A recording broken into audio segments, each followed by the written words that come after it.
maging kay Sergeant Gotesa, kinikwento niya yung sa Valle Verde. Pwede bang ikwento niyo yung buong proseso ng delivery para lang malinaw? Yung nakakaalam nung nagiging buong proseso ng delivery, paano ba yung unang bilangan? Sige, go ahead. Ako sir, ano ko sa diyan sir, nakasaksi ako isang beses. Kasama ko si Mark at saka dalawang security. Ngayon, si Mark lang nag-iisa. Sabi ko, Mark, ikaw lang mag-isa. Tulungan na kita magbilang. Mga ano lang isa, mga 8 malita. Tapos sa loob ng Valle Verde, pumasok ako, tinulungan ko siya ng pagbilang. Madali lang pagbilang sir, yung 1M, naka-lastigo siya, nakatali. Yung pagbilang sa by 1M. Sa isang malita, sir, mga 40 to 50 ang ilalagay. Okay. So, sa Valle Verde, ang umpisa. Yes, sir. Kapag may delivery doon sa Valle Verde, bibilangin muna ng mag-receive sila ni Mark Tiksay o kaya si John Paul Estrada. Pagkatapos noon, dadalhin sa Horizon Homes. Iakyat doon sa 56 sa condo unit ni boss. Pagkatapos noon, mga ilang araw, bababa naman, i-deliver. Okay. Sige, go ahead. So, maliban doon sa, sir, from Valle Verde, mayroon din po, sir, minsan nang gagaling sa mga bangko. Like BDO, Land Bank, at saka PBCom, sir. So, from sa mga bangko na yan, minsan, from bangko, dinadala sa opisina ng Sunwest Incorporated, diyan sa may Tech-Type Building. Then, meron din po nangyayari, from bangko, dinadala po mismo doon sa Horizon Homes, sa unit nila, Boss Saldico. So, ang ibig niyo sabihin, merong nagdadala ng pera sa Valle Verde. Tama? Yes, sir. Sino yung mga yun? May nare-recall ba kayo o may nagdadala lang? Ang naalala ko, sir, yung natandaan ko yung... Hindi kailangan may pangalan. Kasi nung naalala ko, yung binanggit ni Orly, sabi niya si Congressman Eric Yap, nakita niya. Isa lang naman yung nabanggit niya. Yung iba hindi daw niya kilala. Pero sabi niya, doon daw ang bagsakan ng pera. Totoo po yan, sir. Doon po yung pinaka-hub delivery point doon sa 28 Dragonfly Corner Ladybug sa Valle Verde 6 sa bahay ni Boss Saldi. Sarge. Sir, yung tandaan ko yung nag-deliver dun sa Valle Verde po. Yung si Congressman Garjola po. Pero hindi siya nag-deliver, yung mga tao na lang po. Nag-deliver ng pera. Paano mo nalaman kay Kong Garjola? Kasi po, dati ako nakatrabaho doon, nakilala ko yung driver, tapos yung nag-deliver po doon. So, okay. Magmula Valle Verde, dadalhin sa Horizon. Binanggit mo, bangko. Bangko. Yes, sir. Magkano yung mga withdrawal na yan? Minsan, sir, nag-withdraw kami ng mayroon minsan 2 maleta, 4 na maleta, 5 maleta, ganun po, sir. Tapos ka na? From there, from Horizon, deliver sa mga lugar. Tama? Yes, sir. Doon sa mga Horizon, mula sa bahay ni Saldico, kanino yung pinakamalaking delivery? Kay, sir, dating speaker, siguro, sir, sa 90%, sir, ng mga delivery, sa kanya po yun. Hello, sir. Sir, na-experience ko din, nag-pick up kami ng pera sa Land Bank, Pasig City Hall. Nag-pick up po kami dyan ng 25 malita, puro large. Nag-antay pa nga kami ng may higit 2 oras. Inantay namin yung 2 armored car. Noong Marso 28, 2025, ang kasama ko noon, si Joshua Cano, yung ni boss, tapos si Bernard Tobe, saka si Master Lupian. Sinabi ko pa nga sa kanila na baka ma-flat tayo kasi parang bibigay na yung gulong. At 25 malita pinagkasya namin sa van na hawak ko. Ang plate number nun, NHN 9. Dinala namin sa bahay ni boss sa Valle Verde. Yun lang po. Singit lang po ako ha dahil bigla kong naalala nung binabanggit niya yung mga plate number ng sasakyan na ginagamit nila. Meron po akong information, reliable po ito, na yung LTO, pinagbubura na yung record ng mga sasakyan na ginamit nila sa pagde-deliver. At kilala ko po kung sino yung nagpasimuno para burahin ang records sa sasakyan na ito. Balang araw ay mananagot din siya. Okay? So, balik natin dun sa picture, no? Yung kanina. Ayan. Ano to? Dami ah.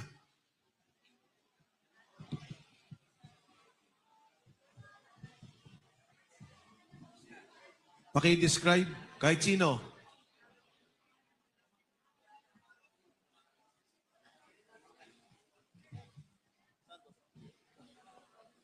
Yan po yung isang bahagi po ng pagbibilang po ng pera, sir, sa office po ng SunWest Corporation po. Saan tong office na to? Sa TechTite po, sa may Ortigas. Hindi to Valle Verde. Hindi po, sir. Hindi. Next.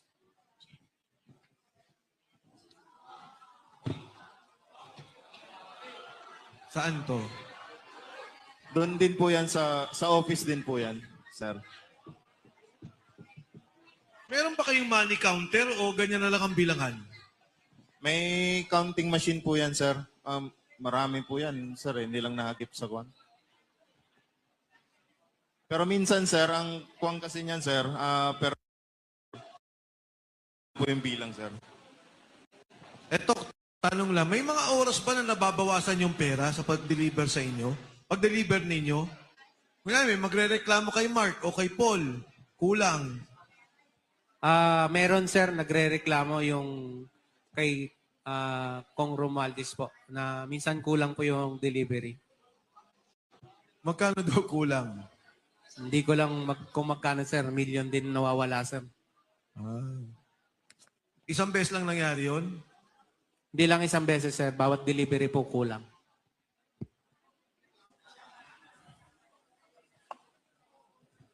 Pero sir, di kami gumawa nun nagbibilang. Sir. Paldo sana kami ngayon sir. Ayan, saan to? TechTite office din yan sir. TechTite pa rin. Yes sir, yan yung mga pera na galing bangko, dinadala dyan sa TechTite, dinadala sa Horizon Home sir, at saka dinideliver sa iba't ibang official na mga gobyerno sir. Next.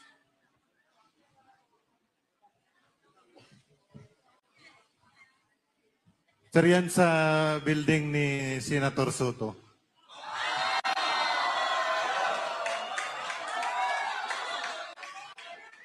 Bali, ako yung advance team kami dyan, sir. Kasama ko yan si Badilla.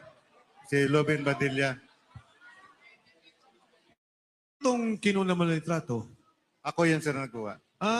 Kasi yung nag-advance kami dyan, bali, pinipicturean ko, sinisend ko sa Viber group namin para ma-inform yung tropa na aboard na kami, sir. Next.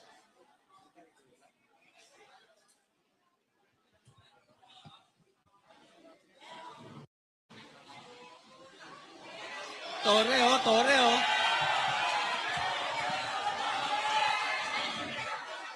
Ito yung kwan, sir. Kayo ka, Sarge.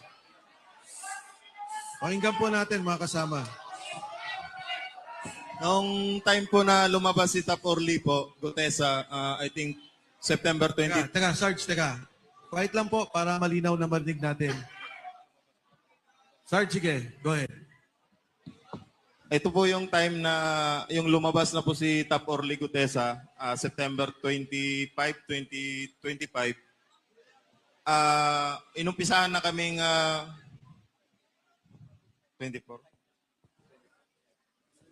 Inumpisahan na po kaming kausapin ni General Torre po para bigyan po ng mga offer po, katulad po nung cellphone po. Ito po yung cellphone na nakuha ko. Tapos binigyan rin po kami ng 50,000 po para kapalit po doon sa affidavit na magpapatunay po na papasinungalingan namin yung mga pahayag po ni Top Orly Gutesa po. Bali yung 50,000 bayad po sa amin for disturbance fee po na sinasabi nila. Niya po. Yan po yung patunay na pumunta po kami sa Raffles, doon po sa office niya. Sa Raffles Makati office, po. Office ni General Torre o ni Saldico? Unit po ni boss, ginagawa niya pong office po. Kasi nandun rin po yung secretary niya po, si Analisa Gaspar po. Sir. Secretary Nino. Ni General Torre po. So nag-o-office siya sa unit ni Congressman Saldico. No, sir. Parang ginamit lang yan, sir, na pang-establishment namin. Nakakausapin kami, sir. Diyan kayo nag-set ng meeting. Yes, sir. Yung time kasi na yan, sir, hindi rin namin alam kasi ang akala namin, sila pa ni dating speaker at saka si Bosaldi. Yung pala, ginagapang na pala, sir. Kaya akala namin, si boss pang nagpupundo dyan para ma-hold the line kami, sir. Para hindi kayo lumabas. Opo. Sino-sino itong mga nandito? Yung dito po, yung naka-gray po, kasamahan po namin, si Tap Malati po, retired Army, si General Torre po, si Tap Lupian, si Sarge Master Polidario, si Tap Pabiluna, at saka ito po, yung ulo po, si Tap Voluntante po. Kasama rin dyan po. Actually, sir, marami kami dyan. Mga 15 kami, sir, na pinapirma po ng NDA po. Non-disclosure agreement at saka yung affidavit po na magpapatunay na papasinungalingan po namin yung sinasabi ni Top Orly po. So nagkaroon kayo ng isa lang na affidavit para sabihin nagsisinungaling si Orly Gutesa. Individual yun, sir. Kaya nga, individual affidavit, pero yung affidavit, ang sinasabi lang, nagsisinungaling si Orly Gutesa. Tama? Opo, sir, tama. Tama po, sir. Tama. Okay. Matanong ko lang, bakit ang posing nyo nakaganyan? Yan yung time na inaamon niya si sir, baste ng boxing. Kaya ganyan ang posing nyo. Oh, yes, sir. Next.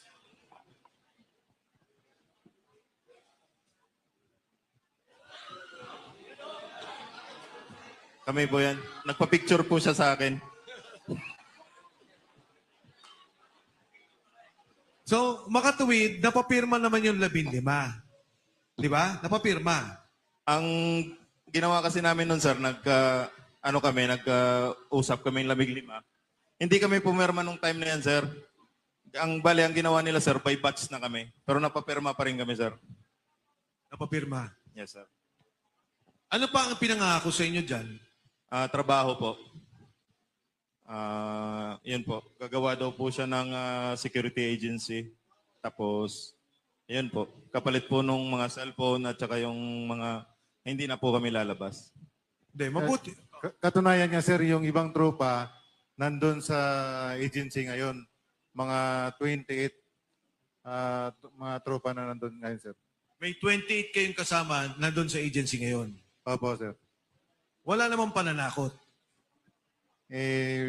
Yun, kasama. Hindi naman masabing pananakot siguro, sir, kasi parang doon na pinangakuan ng trabaho saka hindi na magsalita.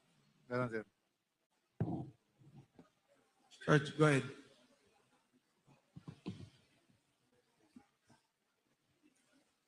Sir, karagdagan po doon sir sa binanggit po ni Sarge Paupan sir regarding doon sa sa cellphone. Bali, ang nangyari po niyan, sir, nagkaroon po niyan, sir, ng majority na pilian ng cellphone. Ito po yung isa, sir. Yung kay Sir Swapan po, sir, ay iPhone 16. Ito naman po yung isa, sir, is Samsung S25 FE. Nung niresearch ko po ito, sir, nilaunch po dito sa Pilipinas, sir, ng September.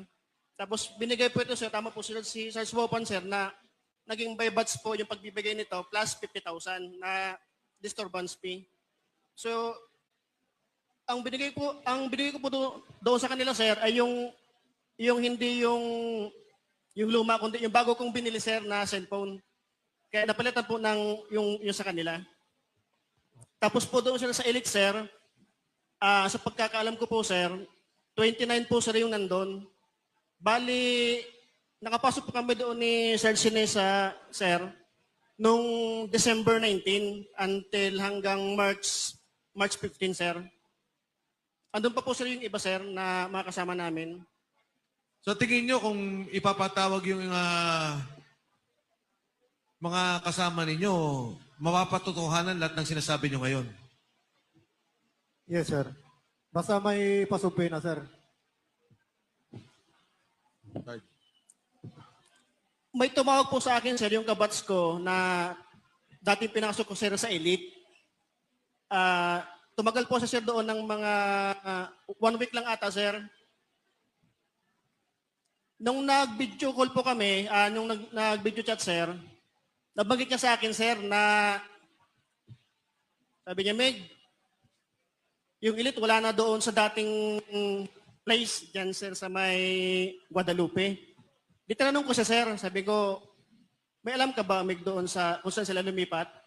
Sabi niya, pagkaalam niya, sir, dito daw po sa may bagong kapitolyo ng Pasig, sir, lumipat yung Elite, sir. Okay. Meron pa ba? Balikan ko lang Pakiulit nga yung dun sa Land Bank at saka BDO para lang ma-record natin yung mga withdrawal kasi importante yun, magagamit later on ng as part of evidence. Okay, go ahead, Sarge. Yes, sir. Totoo po yan. Saan Land Bank to? Sa, sir, sa may DepEd. Diyan sa may Dito lang. San Miguel Avenue, sir. Then, Pasig. yes, sir, Pasig. Then yung BDO, sir, diyan sa may Alpaland Building, diyan sa BGC. Malapit po sa St. Luke's. Okay. Then yung PBCom, sir, diyan po sa may Meralco, San Miguel Avenue, sir, yung PBCom. Yung land bank sa Meralco Avenue. Minimum na withdrawal dito, 1, 2 maleta. Dalawa, sir, ang pinaka, dyan, sir, dalawang maleta. Pinakamababa. Yes, sir. Pag pumunta kayo doon, nakukuha nyo na yung perang buo o paano? Sa experience ko, sir, na nung pumunta kami, sir, dyan sa land bank, papasok kami doon, sir, sa pick up na lang, sir. Bali, pumapasok kami doon mismo, sir, sa loob ng DepEd. Then, doon mismo sa likod ng land bank, sir. Doon, sir, nilalabas yung pera. Meron din po, sir, doon mismo, sir, sa harap. Pag nilabas, nakabaleta na o paano? Nakamaleta na po yun, sir. Minamaleta ng land bank? Oo, sir. At saka yung dalawang babae, sir, kasama sila, sir, sa pagbibilang, eh. Si Kate Villarreal at saka si Mayan de la Cruz. Itong dalawang babae na kanina. Yes, sir. Yan ang malimit, sir, na kasama namin pagka nag-withdraw sa mga bangko, sir. Minsan, sir, may nangyari na ihatid namin sila doon sa mga bangko. May dala na kami, sir, na maleta. Then, tatawagan na lang kami, sir, pagka pipick upin na. Ganon, sir, yung kalakaran, sir. Sarge? Yes, sir. Yes, sir. Na-experience ko po yan na 2 at 3 beses po sa PBCom po, San Miguel Avenue, dito po sa may Pasig. Nakapag-withdraw po kami ng 2 maleta. Kasama ko po si Master Sergeant Lupian at saka yung 2 staff ni dating Congressman Saldico, si Kate Villarreal at saka si Mayan de la Cruz. Bali, pumasok po kami doon. Ako yung driver noon. Pumasok sila, 2 empty na maleta na medium. Nag-withdraw po sila doon sa PBCom dito sa San Miguel Avenue. Paglabas po, dala na yung, puno na yung pera. Puno na Yung maleta. Yung maleta ng pera. So ito, dala nyo na yung maleta. Dala namin yung maleta, Sir, empty yun. Yung sinasabi kasi ni Sarge, dumarating kayo, may maleta na rin, kasama na. Tama ba? Pakila, sir. Pag pumunta kayong land bank mo, paglabas ninyo, ay pag-withdraw ninyo, may maleta, o may dala kayong walang laman. May dala kami, sir, na walang laman, sir. Then Okay. paglabas, Puno na. dala na namin, sir, yung maleta na may lamang pera. Ang lahat ng loading sa likod ng bangko. O at least may secret Sa likod, entrance. Sir, ng bangko. Kasi hindi pwede dun sa San Miguel Avenue doon sa harapan mismo. Harapan. Eh. Okay. Tapos na-experience ko rin sa, Sir, sa may land bank, malapit dito sa DepEd mismo ng, Meralco Avenue. Oh, dyan. 2 maleta rin yun, Sir. Isang large, medium. Kasama ko rin si May Ann de la Cruz tsaka Kate Villarreal. Yan, na-experience ko na mag-withdraw ng mali-maliatang pera. So, base sa mga testimonial ninyo, so iisa na patunayan natin na ang opisina ni Congressman Saldico receiving at distribution. Receiving ng mga kaparte doon sa mga flood control projects, whatever man yon. Ibig sabihin, pagpasok, record. Paglabas, record. Sino may hawak ng ledger? Sa totoo pa lang, sir, may logbook po yan eh. Ang Yes. mahamak po ng logbook, sir, si Mark Tiksay. Si Mark Tiksay po. Tiksay, Pati yung siya mga receiving copy po. siya may receiving copy. Yes po. So, ang opisina nyo ba may CCTV? Audio-video ba yon? Sa opisina, sir, dyan sa TechType, mayroon po. Then doon sa bahay po ni Boss Aldi, mayroon pong CCTV doon. At saka sa Horizon, sir, sa Horizon Building, from lobby to basement, elevators, mayroon pong mga CCTV dyan, sir. Makikita nyo po yan, sir, pagka talagang i-request nyo po ng CCTV na yan. So, ibig sabihin, lahat ng deliveries ninyo, may mga nakakuha ng CCTV. Yes, sir. Even it is public place or even it is a private place.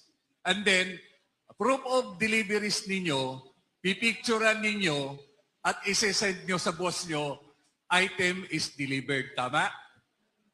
Yes, sir. Sinesend po sa group chat namin po. So kaya may mga kuha kayo sa mga cellphone ninyo dahil yan ay proof of deliveries na i-report ninyo doon sa opisina o kay Congressman Saldico. Yes, sir. Yan yung talagang yan po reporting po namin, sir. So kung magkakaroon ng tunay na investigasyon, makikita. Tama? Tama po. So ito yung kinatatakutan nila. Rani. Okay, balikan natin yung naunang nag-testify kanina tungkol kay Erwin Tulfo. Gusto kasi niya na maging chairman ng Blue Ribbon Committee. So, pag-usapan natin si Erwin. Pero maliban dyan, merong bagong pangalan na nabanggit ngayon, no? Si Jude. Si Cheese. Hey Jude. Si Judas. Si Kiko. Si George Garcia. Meron pa bang bagong pangalan na hindi nababanggit na alam ninyo? Marami dito sa affidavit, marami. Okay, sige. So mamaya, siguraduhin lang natin, mabanggit natin kasi yung pagkakataon, baka hindi na tayo makaulit. No? Tapusin muna natin si Erwin. Si Erwin, sabi ng unang testimony, nakatanggap ng delivery, unang delivery, 2 maleta. Pagkatapos, 4 na maleta. Ito bang kinikwento mo, yun na yun? Sir, O iba pa? sir, yung sa akin po, sir, iba pa po yun, sir. Iba pa? Okay. Yes po, sir. Sige. Kailan nangyari yan sinasabi mo? During po ito, sir, ng before senator election, sir. Senador na siya, hindi pa. Hindi pa, sir. Hindi pa, sir. Congressman pa lang siya. Yes po, sir. Bago mag-eleksyon o during the time na kasagsagan na? Sir, bago po mag-election, sir. Bago mag-eleksyon? Yes okay. po, sir. Matandaan mo gaano katagal bago mag-eleksyon? Hindi ko na po matandaan, sir. Hindi mo matandaan. Okay, it's okay. Saan ulit nangyari yan? Doon po yan, sir, nangyari, sir, sa Marius Restaurant, sir, sa Tomas Morato, Timog QC, sir. Tomas Morato, bahay niya, opisina niya? Sir, isa po itong sir, restaurant, sir. Restaurant? Yes po, sir. Okay. Ano pangalan ng restaurant? Marius po, sir, Marius. Sa Marios. Yes Okay. po, sir. Sige. Sino yung mga nandun sa Marios na matandaan mo? Kasama niya, for example, kasama mo. Sino yung mga nandun?